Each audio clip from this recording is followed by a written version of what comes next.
Баршаңызға қайырлы күн достар. Бүгін шиенің пайдасымен таныстырғым келеді. Шие мен қызыл шие қоректік құндылығы бар төмен калориялы жеміс.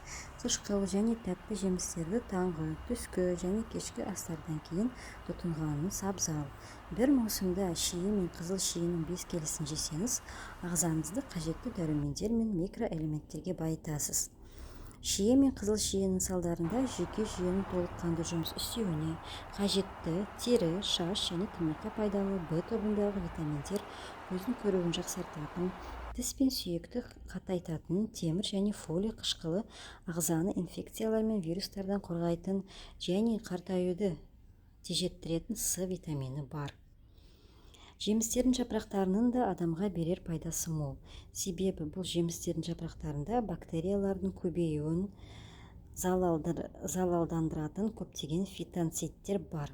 Бірнеше жапырақ консерванттың ұзақ сақталуына кепіл бола алады.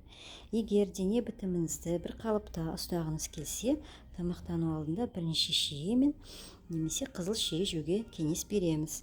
Бұл жемістің құрамында 100 калорияның 54-і бар.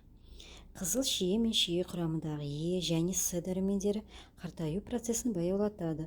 Оған қоса Альцгеймер және Паркинсон ауруларының алдын алып, қатерлі ісік ауруын асқындырмайтын бөлшектер бар. Кеңесім керегіңізге жарасын. Рахмет.